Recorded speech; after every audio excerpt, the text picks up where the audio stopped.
There's still a lot of kids out there, it's nice when I bump into or hear from ex-students, successful or not, that they've remembered their time and that they've enjoyed that time and they remember positively the experiences that we had at Deakin University.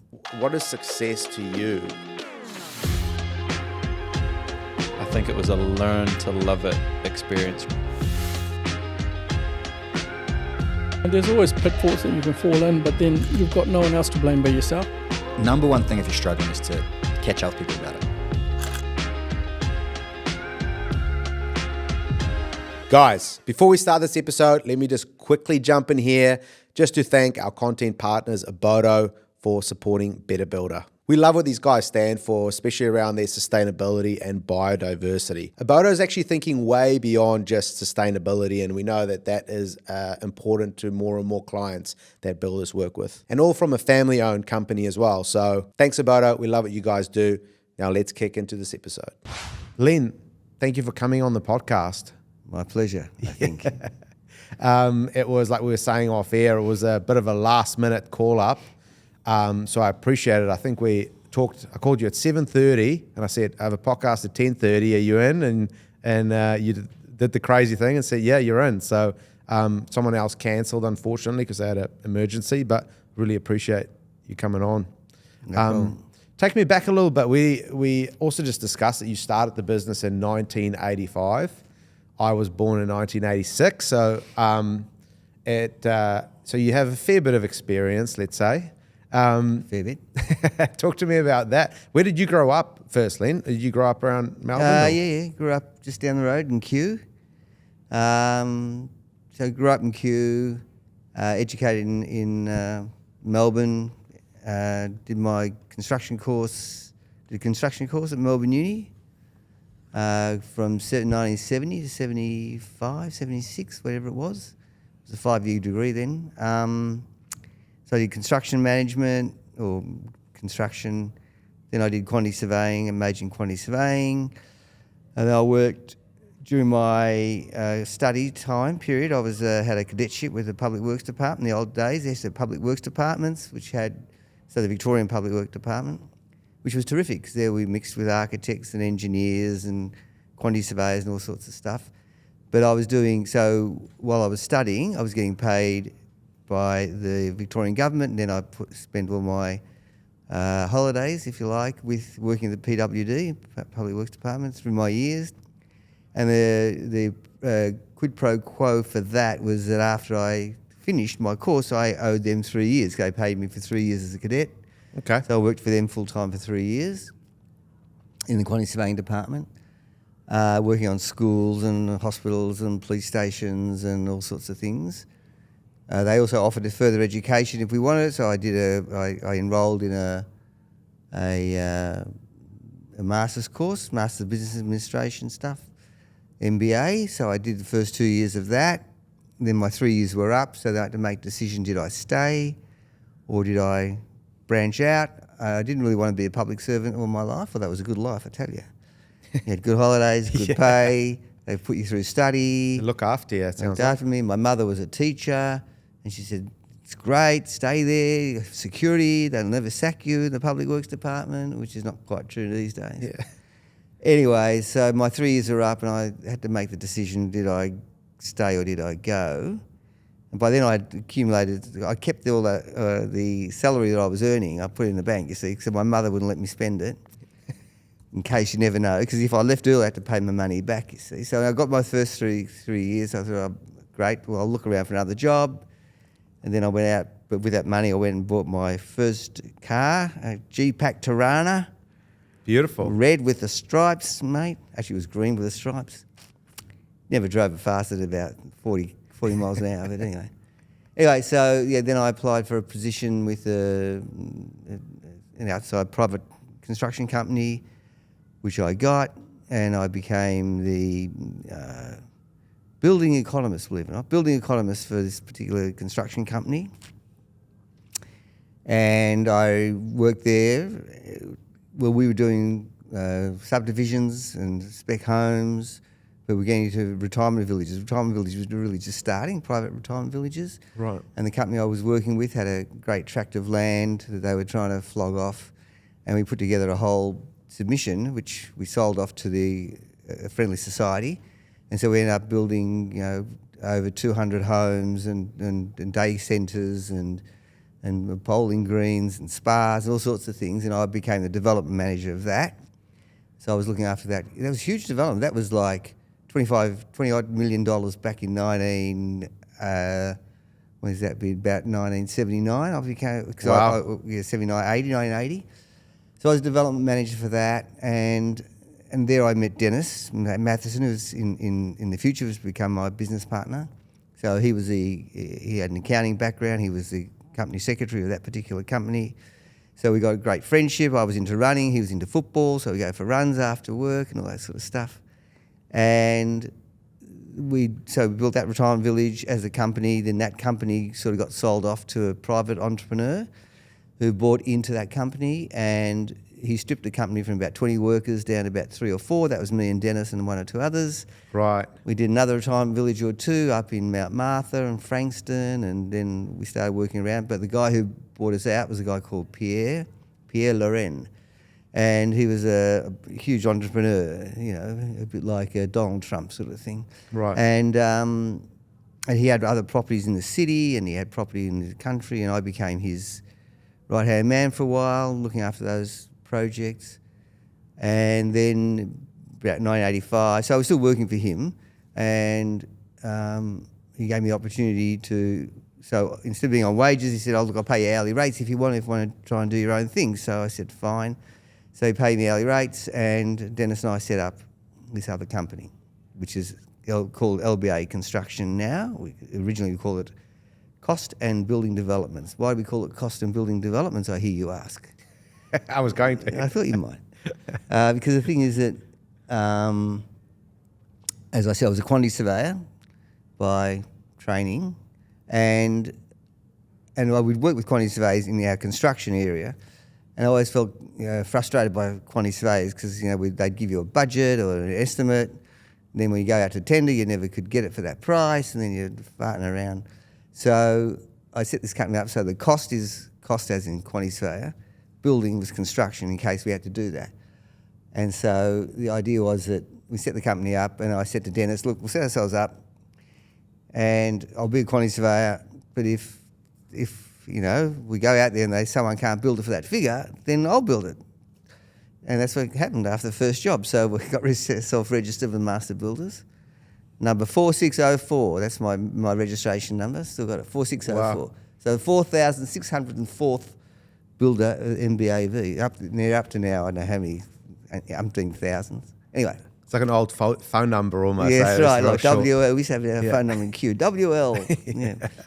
Anyway, so we set it up and we started our company. And I was still working with this Pierre guy, so I wasn't sort of totally isolated in that I had to live off the income of the company. But we still had to make it work. So I remember the first project. So what's the first project? Well, the first project, I'm glad you asked. First project was renovation in Melbourne, friends of ours, and they wanted to put a first floor renovation up, and it was $105,000. I worked it out. Right. $105,000, and our margin. Listen to this, mate. And my margin was $5,000. $5,000 back then, and there was a whole margin, and we made $4,800 and something dollars. So we didn't do too bad.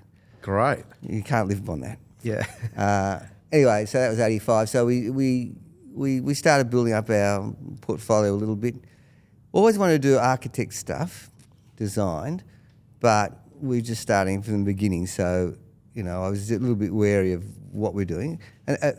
And I knew quite a few architects. So I'd obviously studied with them at Melbourne Uni, and so I had some contacts.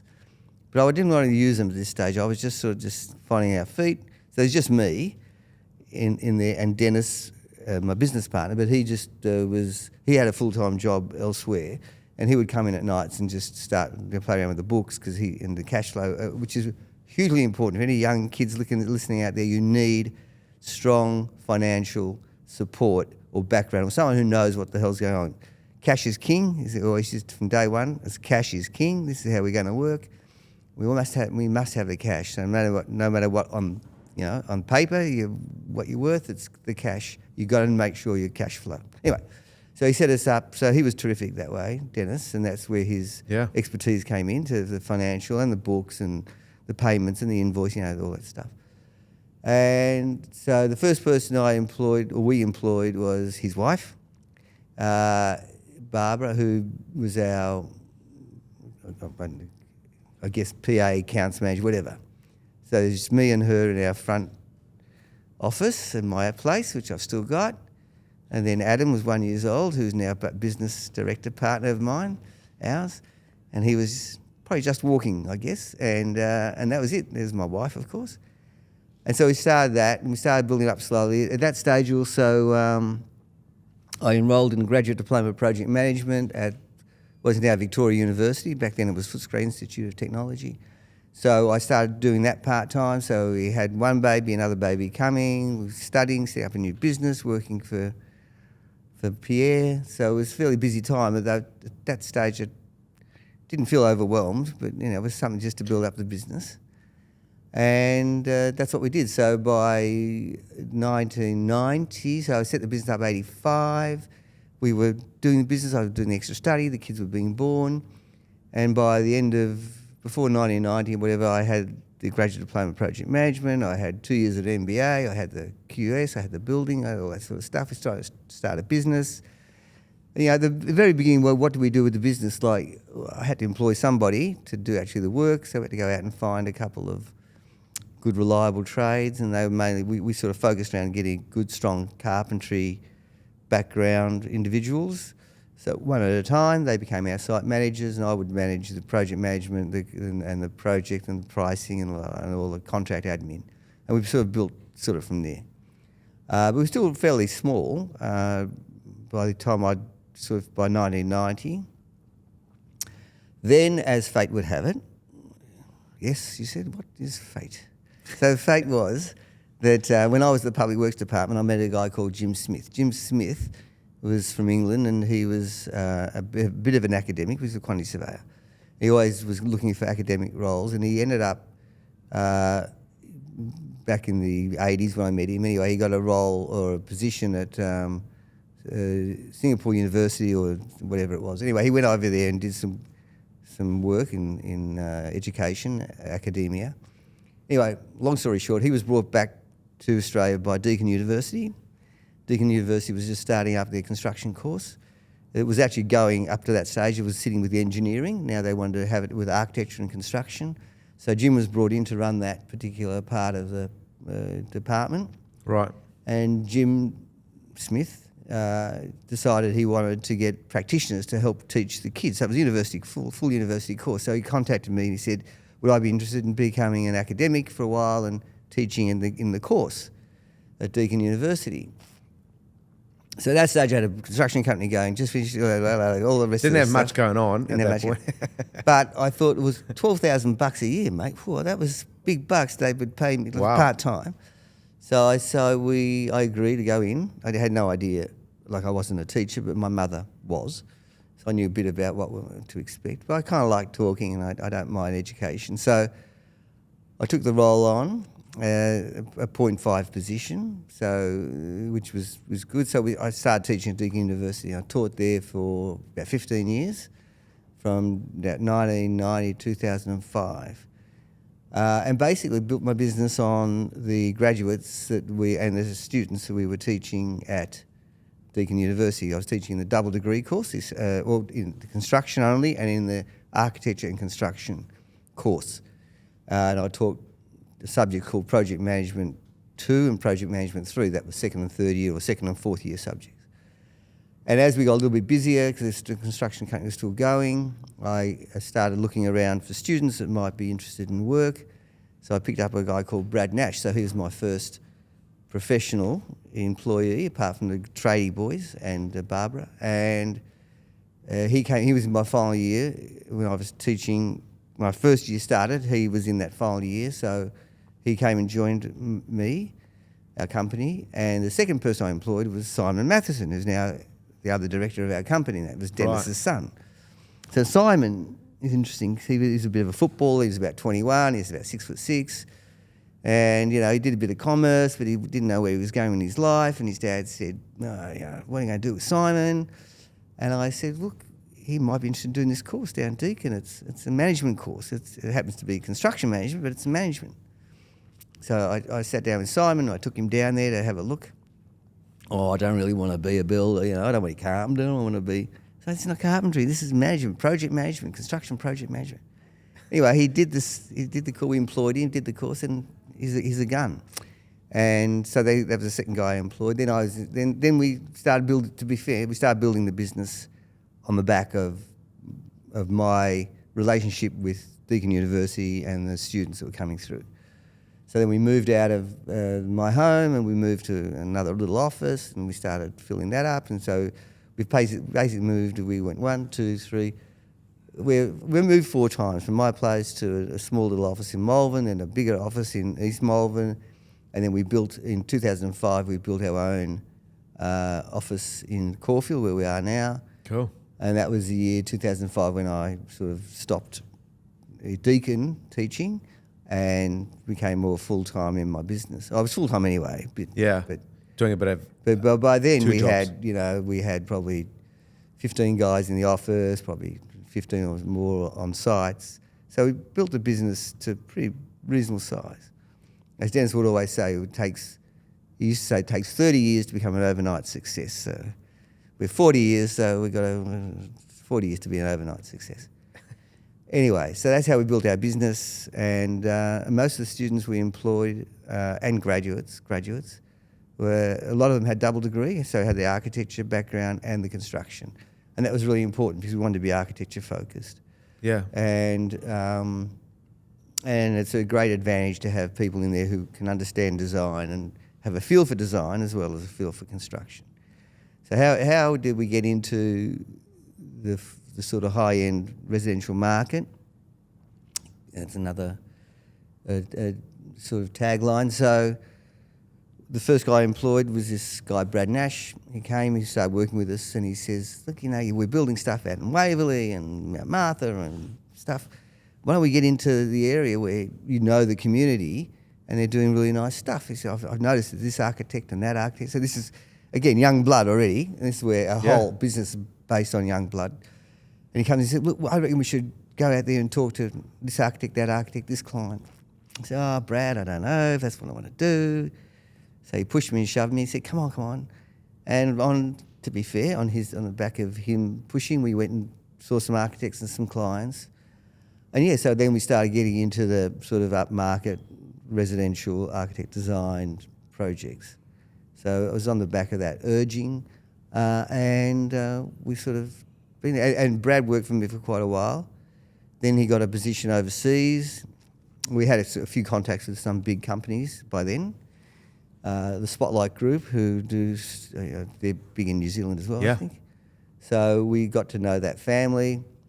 They wanted to do some development in Singapore. As chance had it, Brad, with his then wife at the time, moved to Singapore for her work. Spotlight got in touch with me. Do I know anybody? Yes. We put them in touch with Brad. I had nothing to do with it. They did whatever they did. Fast forward, 4 or 5 years later, Brad comes back to Australia. He gets a job with a project management company, nothing to do with us. And he gets Spotlight's work in Australia through this other project management company, again, nothing to do with us. A few years after that, he comes to me. By then, we're starting to build some Spotlight stuff because we kept in touch with them and we started building a few things. They're not what we do. It wasn't the architecture designed mainstream things that we were after, but there was opportunity. So they came to us and they said, can you do this and that? We did, and then we built stuff in Bayswater. We did it in Carnegie. We did a few other stuff for them while we're building residential. And then they had this big project in Dubbo, so we did something in Dubbo, and then they wanted something done in Launceston, so we did something in Launceston. So we've been in touch with them. Then Brad comes to us, we've been in touch with Brad. Brad says, listen, why don't we set up LBA project management? They got your construction, project management, we'll come and set that up and I'll run it. So we hummed and hard, and by then Simon has already been working with us, and he'd been working as a project manager on a lot of our residential stuff. And he would say, as a lot of people would say, who would want to be a builder? Like, you go through all this stuff, I'd have to tell you, and I'd have to tell our audience, but the travails of a builder. And he said, I don't really want to do that anymore. I'm cowtailing to this, and I'm cowtailing the architects, and I want to live a life. And so when the project management option came up, we thought, we'll start the project management company. Brad will come in, Simon will be a part of that. Dennis, who's now full-time with us, he would manage all the accounts for both companies. I was the director of the project management company as well, LBA Project Management. So in our new office that we set up in 2005, downstairs was project management, upstairs was construction. Spotlight did come across to us, not straight away, but eventually came across. And it grew very quickly, and in the end, basically, we moved our project managers to Spotlight in South Melbourne, and basically that grew its own legs, that project management side of things, and we basically Spotlight took that over. So then Simon decided he wanted to do project management, but not directly specifically with Spotlight, but other. So he became Victorian manager of another big project management company. Right. And so Denis and I sort of sold out of LBA Project Management, but still have a relationship with Brad, still do work with Brad in his capacity with Spotlight and with other people related to the family business, basically. So Simon went out, became Victorian Project Management of this, and was working on big stuff, high-rise city buildings and lots of other stuff. And then as time goes on, Denis decides he wants to retire. I'm still working out with Denis, well, what are we going to do with the business? I'll happy to take it up. By then, I think Adam was just starting to work with us, but he wasn't ready for directorship, so it was sort of like, Denis was a bit reluctant to leave because he wanted to help the company, but he said, let's try and sort out who's going to do what. And then he came in one day and he said, guess what? Simon wants to come back. I said, are you serious? He told me he's never going to be a builder. He said, no, he wants to come back. He's learned a lot. He wants to come in as a director, which I was happy about. Because I know Simon and I know Denis, which is what happened. So Simon came back as a fellow director about, I'm guessing 5 years ago, or a bit more maybe. And he brought a whole lot of expertise in. Because don't forget, we're a one-man band, two-man band. We really hadn't developed. I mean, we were strong financially, management-wise, but we were just developing a bit.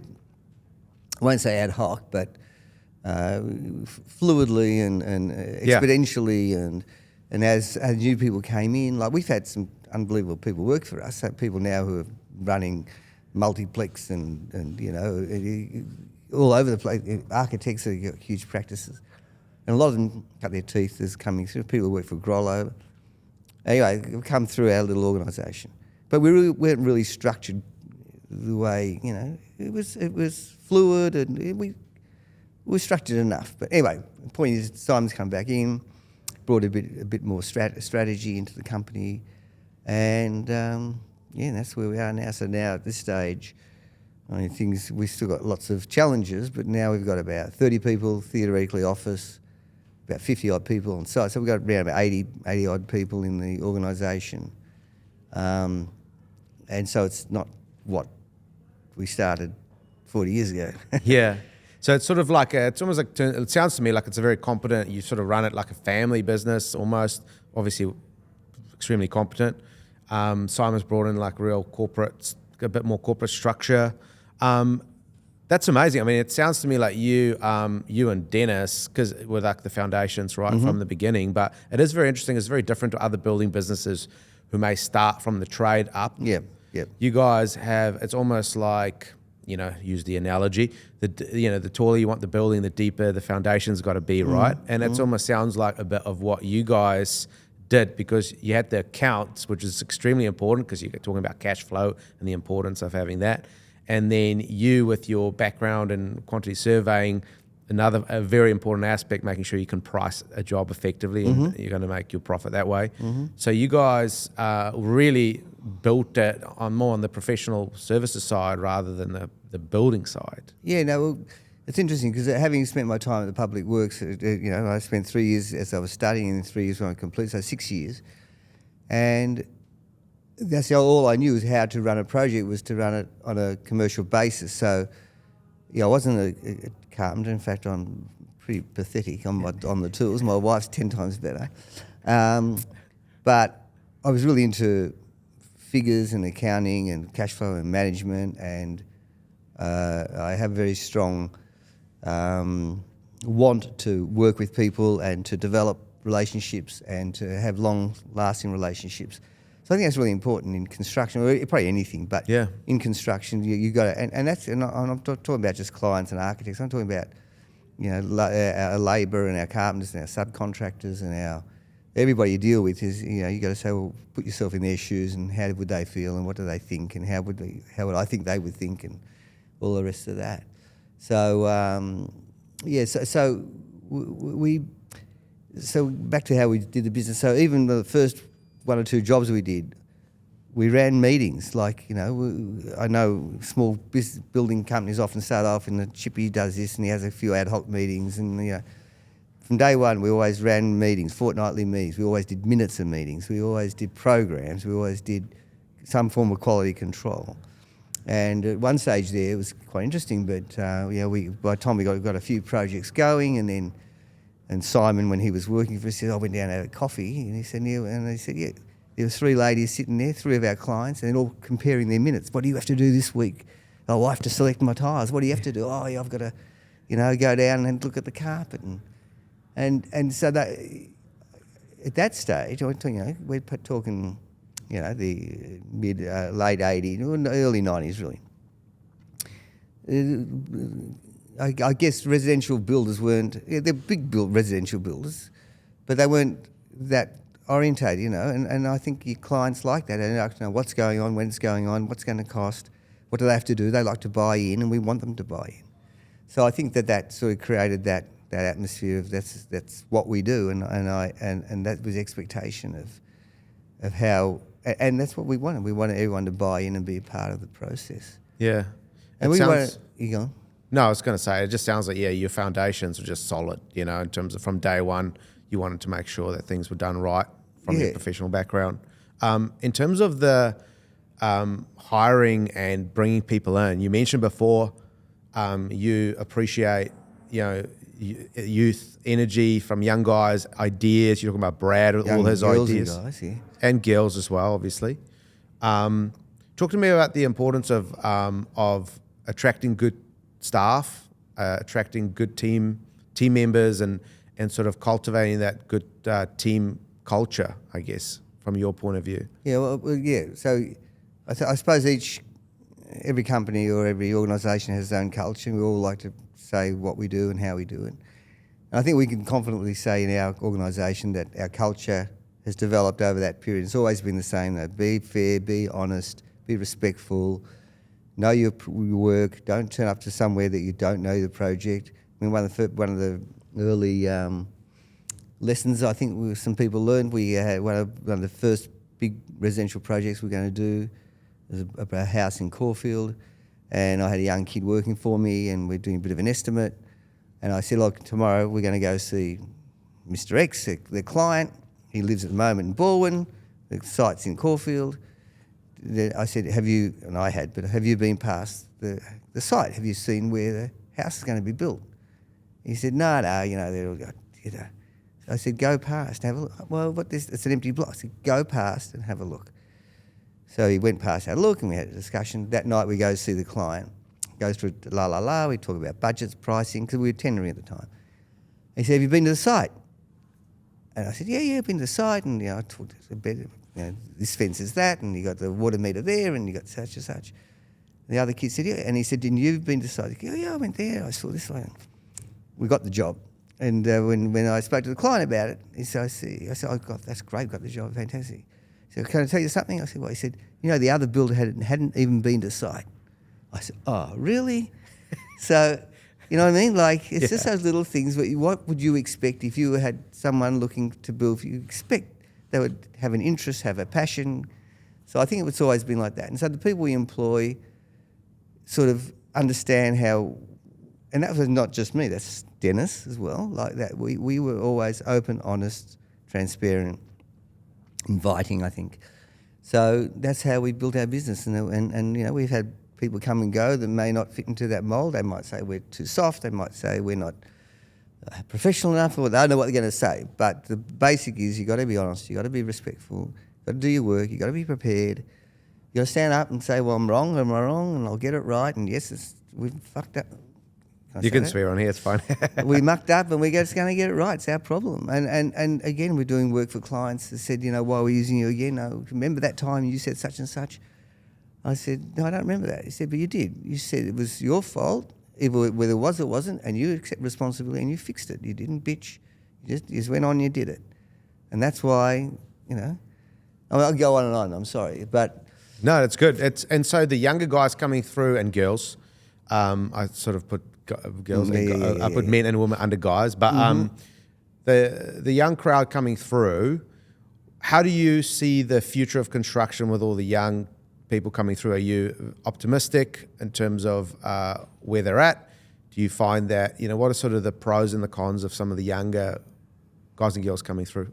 You know, whether it's luck or whether it's good management or a bit of both, but the people coming that we see are very, very good. I was attracted. I went to Melbourne Uni, but I was attracted to the Deakin students because I was working with them. A lot of them came from trade background, parents' trade backgrounds. Some were actually carpenters that were just trying to upgrade their skills. Others were from local areas that maybe, you know, weren't private schools. They came from, you know, government schools, and they really wanted to improve themselves. And I found that was a great attitude, you know. And I'd been at Melbourne Uni, and I taught a little. I didn't really teach at Melbourne. I gave a couple of talks there, and you could argue that the hunger from the students at Deakin was greater, perhaps, than the hunger somewhere else. Anyway, so and I've always said that when people speak to me and parents speak to me, and I said there's a great future in construction and project management. Not necessarily as a trade, although trades do very well, but in terms of managing construction. How do you normally demonstrate value? You know, they come see you. Yeah, maybe it's a bit easier. You've been around 40 years and you've got 80 staff and that, but I assume that you don't get 100% of the projects that come to you. So how do you demonstrate value to your clients in that initial stage and kind of convince them to go with your process rather than the tendering process? Yeah, well, it's not easy, and it normally comes out of somebody who's been through that experience or an architect that's worked with us on that. And some, look, you know, they don't all work. I mean, sometimes we go back and say, oh, we think it's a $10 million project. By the time they develop it, it's $15 million, and well, you're an idiot. But hold on, but where we started is different to where we finished. So you got to have that mindset. And I want to say you, the architect, the client, has to appreciate what they're getting in for. And so it's very rare someone come off the street and do that. It has happened, but normally it's word of mouth. It's clients we've worked with before, family of clients we've worked with before, associates of those who said this process worked for us. You know, we think it might work for you. And then it depends on what the client wants. What's the end result? Do they want? Is it the budget? Is it the time? Is it the quality? And to be fair, most of our clients say quality is what we want. You know, we want respect. We want you to respond and communicate and involve us and make the project enjoyable. But at the end of the day, we want the quality as well. Yeah. And so I guess that's what we say. I always say we're probably not going to be the cheapest, we're probably not going to be the quickest. I'm not going to say we're going to be the best, but we're striving to be the best, and we'll involve you and take you along the journey. So just last week we had a Zoom conversation with our client. We're building and renovating a big house in Armidale, and it's been going on. He's in Zurich or something at the time. He's done some business. His wife is in Melbourne. Their project manager's hanging around, maybe from New Zealand, I don't know. And we have this discussion. He wants to add to what we're doing, but he wants to move in on a certain date, etc. And he starts off the conversation.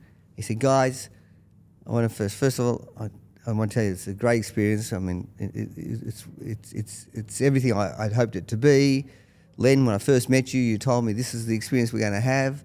I can tell you, I trust you guys implicitly, probably too much, but I trust you guys. You've taken me along the journey, and we really appreciate it. And then comes the but. Hey, but I want to get in, and I want to, I want to spend more money, but I don't want to spend that much more money. I want value management.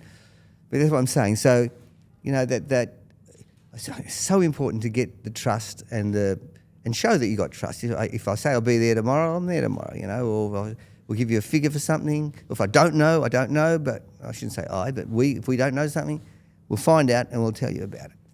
And they're the sorts of people that we'd like to employ. And we're not talking about just our project managers or our estimators. We're talking about our labourers and our subcontractors and the guys that do our shower screens and the guys that do our rendering and the guys that supply our windows.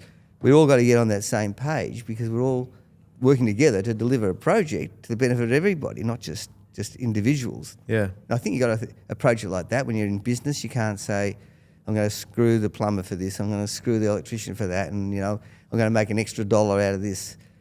If you're going to be in business for 40 years, you don't do that because you have to establish relationships.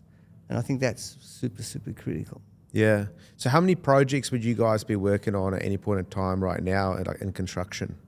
We try and keep to around about 12 to 15 major projects. We have a small works division and a maintenance division, and they do probably another 15 of their own, but they're smaller. They might be a bathroom, they might be a pergola, they might be fixing up some leaks for someone, might be doing defects for our company because every company has defects, but also small works. Yeah. We do maintenance for projects we've completed for clients, and they just want someone to come and help out over time for this, that, and the other, new kitchen. Yeah. But about 12 to 15. But they're not all residential. Some are commercial based. So we've done schools and private museums or art galleries. We've done restaurants. We've done but they're all architect driven, and they come to us because we perceive to have an eye for detail and the quality. So we've done a fair bit of work for Toorak College out at Mount Eliza. We did their STEM building, science building. Now we just finished their auditorium, 800-seat auditorium and drama school. That's nothing to do with residential construction, but it's to do with quality and responsiveness and inclusiveness and all that sort of stuff. So, yeah. So when you obviously you guys started with that small project that you made your 4,000 on. 800 and something, yeah. Yeah. 4,800 on. You're $200 short or something. Yeah. But that was a good job. And now you're doing so many more projects, How do you maintain quality, and how have you been able to sort of maintain quality as you expand, you get more team members?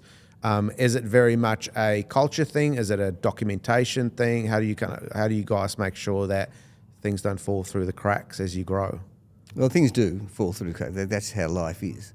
So we very much rely. Look, we have a bit of a QA process. We don't have like an AI, whatever, international thing. But it's all about employing the right people. It's about, we do a lot of sampling, a lot of the problems with quality is the documentation in the first place, or the selection of materials, or the selection of subcontractors, or the understanding of the client. They're not on the same page as the architect, or not on the same page as us, And so there's a lot of involving the client where we can. But the main things are you get the right project management system set up, that you're working off current drawings, that everything gets updated, that all your subcontractors know the expectations, the scope of works. We do a lot of page turning on scopes of works and expectations. We do sampling. It's got to run through the whole company. You can't be just, a really good site manager with a whole lot of other trades that don't know what it's on about, or vice versa. So it's got to be a whole of organisation thing. And that goes from myself and Simon and Adam, who are now our directors, and Denis in the past. We've got a construction manager, Michael, who's been with us for 25 years.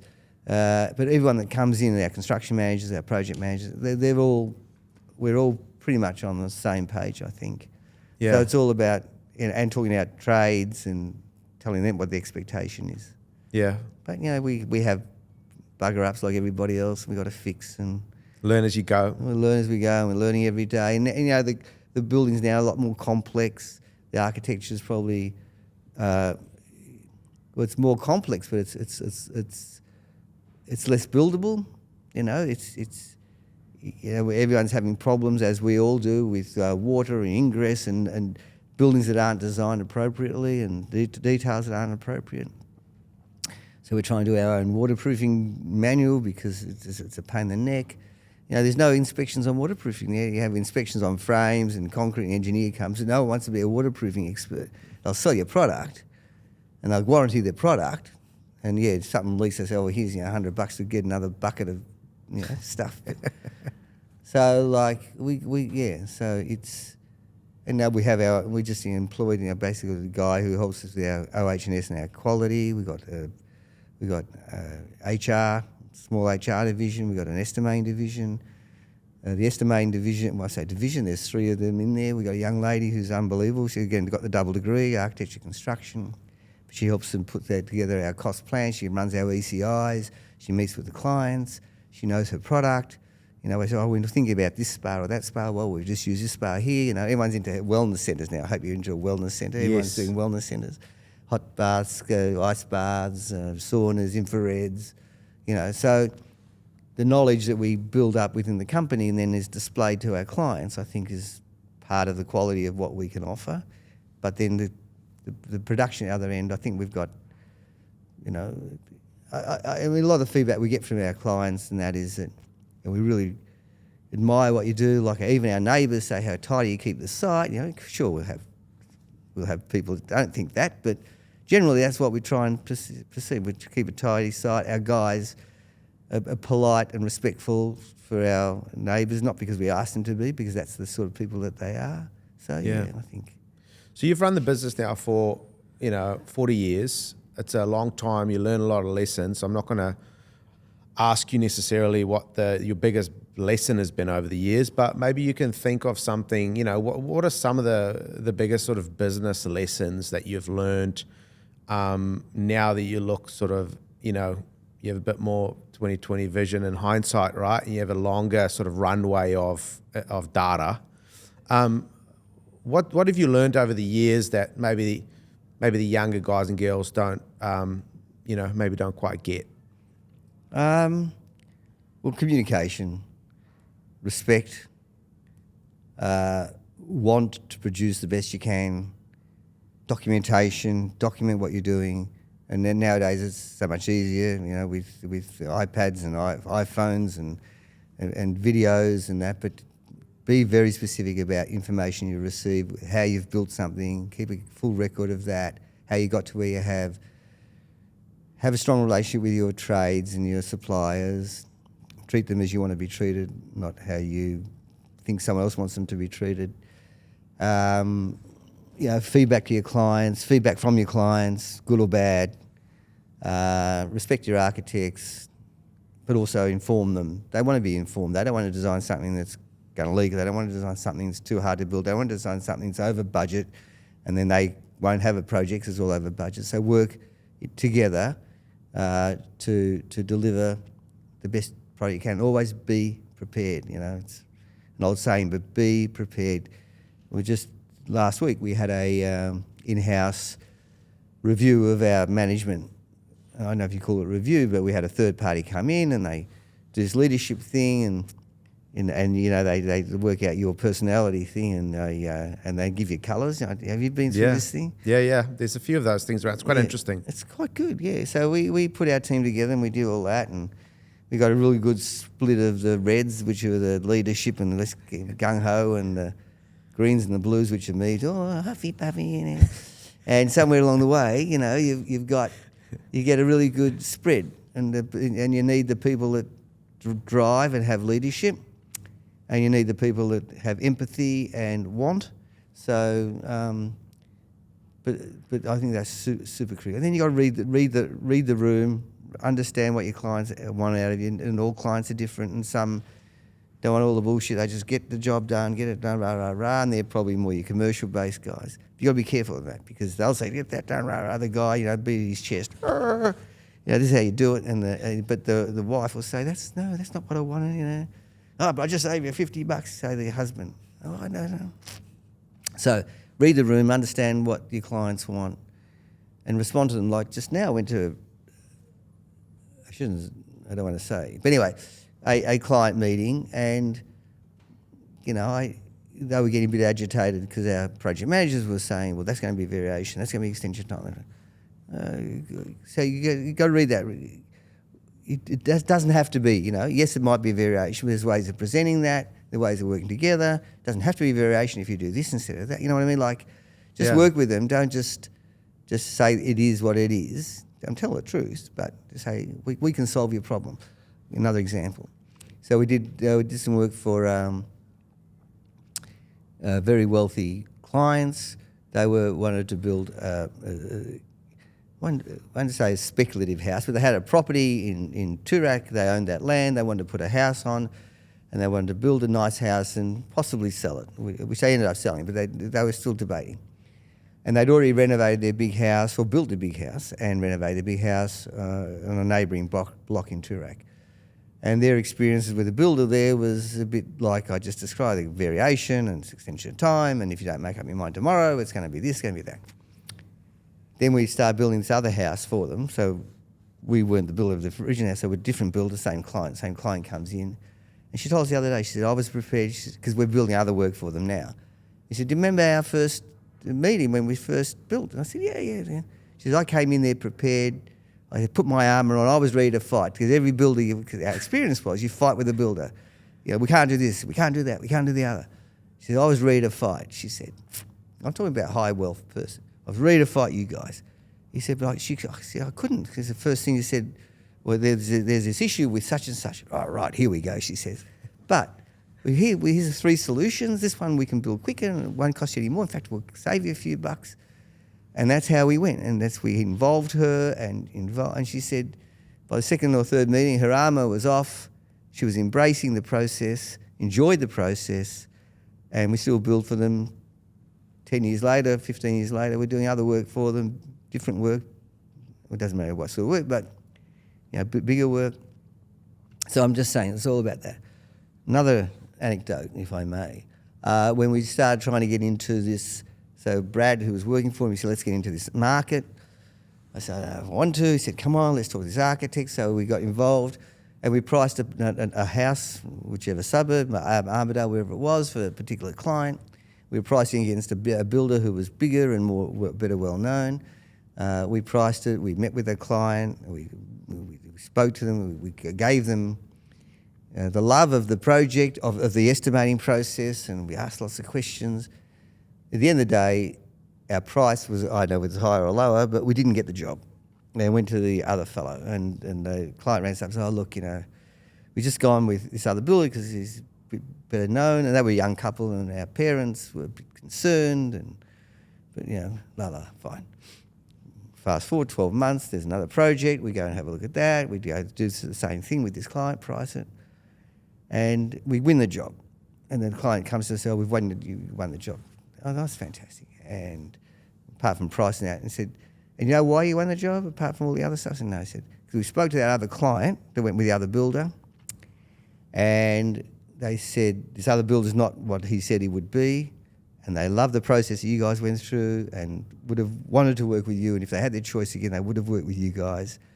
So I'm saying, a couple of losses might mean a win later on. Just, you never know what you do and who's going to influence whoever later on.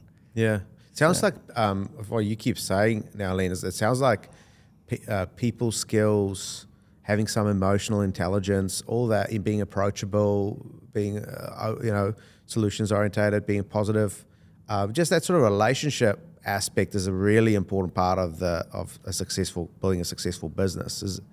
Am I right in thinking that? Yeah, I think it's all about that. And you're going to get people that will say, oh, you're too fluffy. So I like to have humour as well. I mean, I like to take the edge off certain stuff, and because it's a very, stressful business, construction, because you're dealing with, so many people at so many levels with so many different expectations. But life goes on, and humour is good, and I think that you can lighten stuff off, lighten the load. We'll get there. Don't worry. Don't fret. Don't panic over that. we'll deal with it. Like, another project went to, something or other was done. We've got to fix it. How are we going to do that? So don't worry, we'll fix it. That's what we do. It's nothing we haven't seen before. It's not something you stress over. It will be done, and we do it. And we say we do it, we'll do it. Like we've got a couple of labourers, a number of, but Paul, who's been with us for 15, 20 years, is a labourer, but he's an intelligent labourer. He's a smart guy. He comes from an artistic background, and he's like one of our secret weapons. If you've got a problem, he can fix it. That timber doesn't look like that. He'll fix that. Concrete's got an imperfection. He'll fix it. That marble, you know what I mean? Like, so it's not just a labourer coming in and clean and go. Yeah. Although we have those too, but we have people that have such pride in the work that we as a company do, and they know how it's got to be handed over. Paul goes through our projects before handover, have a look at the detail, the caulking and the margins, and he'll come back and tell us, we've got to work on this and we've got to work on that. He'll mix up a brew, he has his own little kit. My wife does, believe it or not, she's a social worker and all the rest. She works for Disaster Relief Australia, she works for all sorts of places, but she's a social worker. She's sort of semi-retired. And like I said, she's more hands-on than I, so she's now a part-time labourer for our company. Site support, she calls herself. Love it. Yeah, and she goes onto our sites, a couple of days a week maybe. She'll sort of, lady will go in there and set up the oven, because it's all set for Yugoslav time or German time or whatever. She'll set it all up.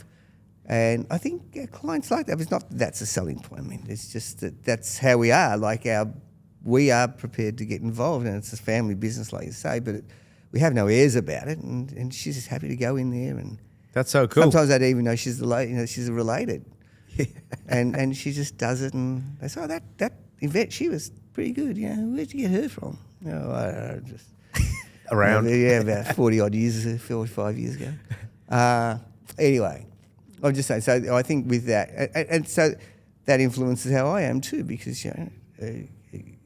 she has pride in what we do and has always, and the whole company and the whole family business. Yeah. So and so when she started, she only started this last 12 months or so, because she was working full time in public works and social work and terrorism and all sorts of things. And so when she started, our construction manager Paul put together a whole kit for her. This is what you need if you're going to be a site support. A whole bag, of cleaning gear, brushes, vacuums, She's got this little kit. Very I thought, cool. That's amazing. Yeah. I didn't even know we had that. And Paul said, "No, this is what is our typical kit." And he shows me.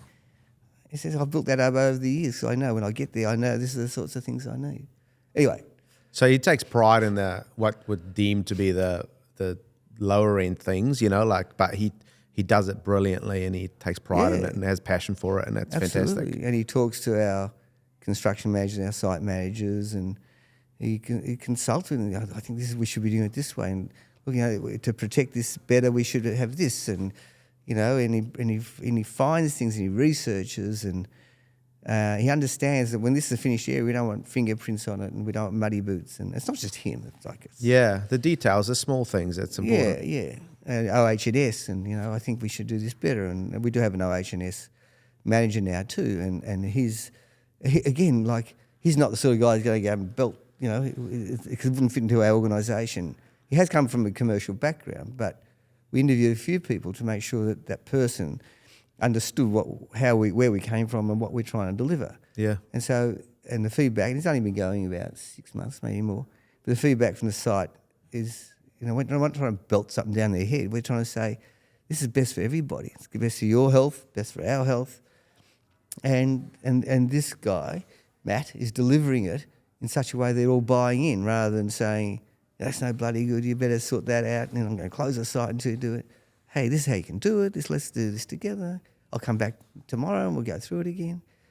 So, it's personable. that sort yeah. of, I love it. Yeah. In terms of the family life, I mean, obviously you've got a family business. Your wife now works in the business, but just over the 40 years, Len, like, how important is it to balance? Is a bit of an interesting word, but like, how important is it to navigate? And how have you navigated business and family life? Because, you were very busy, especially early on. You were doing the lecturing and you were running a company, and then you had all these other things going on. How do you navigate family and business life, and how important is it to navigate that during your career? Again, like obviously, my wife was a huge support. They always are. I mean, they always are. But for someone to be successful, whether it's male or female, husband or wife, there's got to be support structures for everyone. And especially when we were beginning, we had Adam, then we had my first son, and then my only son. Then my daughter was born a couple of years later. So Yvette was doing that. She was also working full time. She was a school counsellor. So we just, and her family lived in Sydney. So it was sort of my mother and dad. Mum was a teacher. So it was difficult, but we managed it. I mean, there's a great story. Like Yvette has bought into the whole process from day one, and is a great support. And then the kids are sort of just growing up with, Dad's always had a construction company, so it's, and Dad's off doing whatever. But like weekends, forever, Yvette and I would just drive around looking at houses and projects that we're doing. And she has a great interest. We're doing another big one in Toorak now, and Yvette sort of salvages plants, and half our house, by the way, is salvaged goods. But so she, what I mean, like she's bought in. So yeah, and then she goes sometimes with, getting off the topic a bit, but with some of her friends, we're going to be demolishing something, and a beautiful garden, you can't do that, well, let's go. They salvage roses and plants and stuff, and not just for themselves, they give it to friends. And so it's that again, that empathy towards what we do, and don't trash stuff. And at home, we've got embossed glass, we've got gates, we've got windows, we've got fireplaces, we've got, from all different projects over the years. Yeah, our front fence is metal work we took from a beautiful house we got demolished right on the beach in Brighton. So we've got that. And the gates at the back are from a house that we renovated in Toorak. We've got a bay window in our kitchen, which is one of our first big renovations of another house in Toorak. Oh yeah. So we recycle. So number one is we have a family. So the family has engaged in the construction process and enjoyed that experience, I think, and learned a lot and bought in. But I have another passion, which is athletics, and I'm a club president and have been involved with athletics. I'm 72 now, but since I was 15. Wow. Non-stop. And so my wife and my son and my daughter spend more time doing athletics than we do construction. But again, it's the same thing, it's why are you doing that? It's not because I'm trying to create any Olympians. I enjoy young kids, and they're learning how to, and older kids, but they're getting better at what they do, and we help them, we coach them a bit, and they achieve goals, and they don't have to be champions. They might be kids that don't fit in at school, and the parents bring them down, look, he doesn't fit into a footy team, or she doesn't fit in a netball team, and finds it hard. I'm not saying all my athletes are like that at all, but they're the ones that give you the greatest reward. They come in and they say, the young Johnny, he was insular and all that, and he's been with you for 2 or 3 years, not been for the club, and now he can run probably as fast as some of these other kids. Sometimes he beats them, and self-esteem and all that. And they probably don't stay that long. A lot of the kids come in at 12 and 13 are gone by the time they get to uni. But they've developed and matured, and we get the feedback from the parents.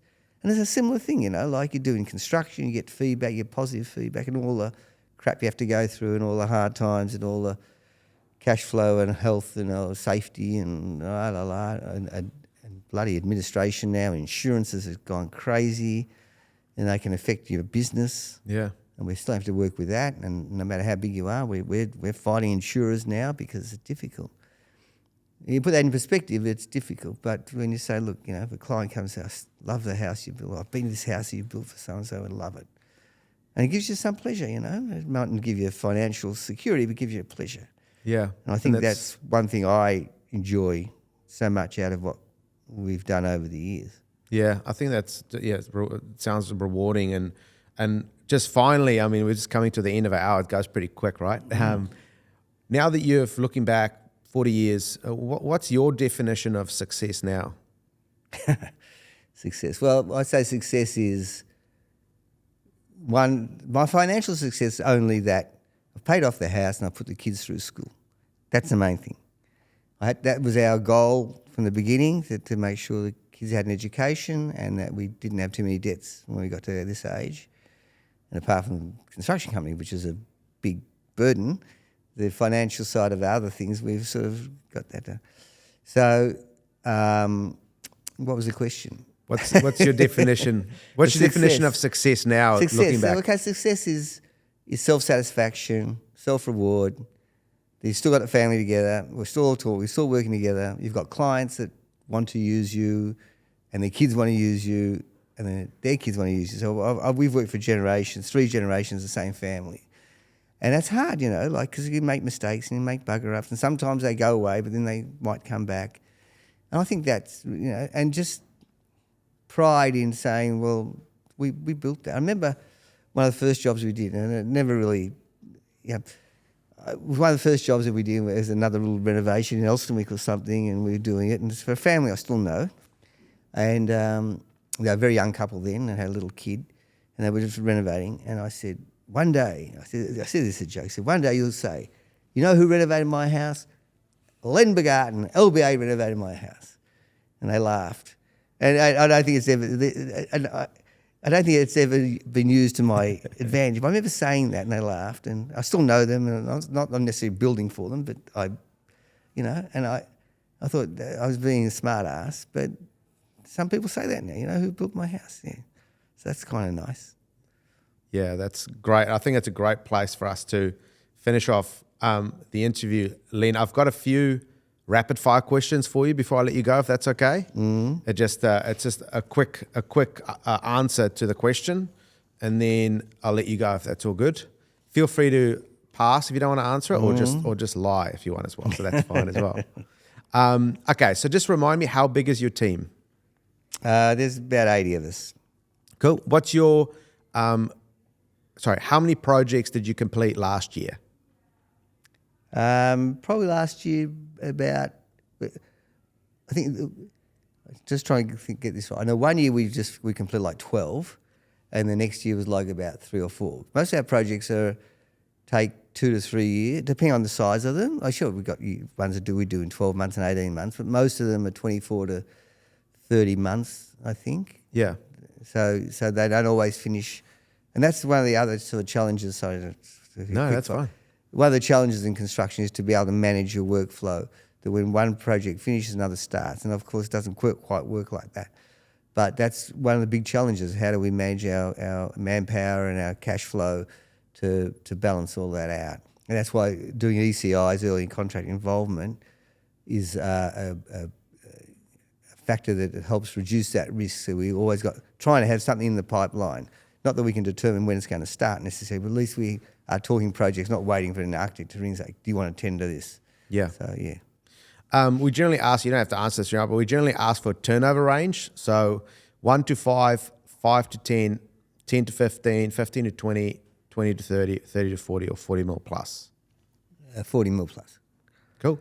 What's the lowest gross profit margin building companies out there should be aiming for, do you think? Gross profit. Well, I know what the lowest is, but I mean, the way we broadly look at it, just our overheads to run the office, have it going, have the people, before we do any work, I mean, in theory. Yeah. Yeah, probably about, in us, because we're fairly heavily managed. So we've got 3 construction managers, we've got estimating staff, we've got admin.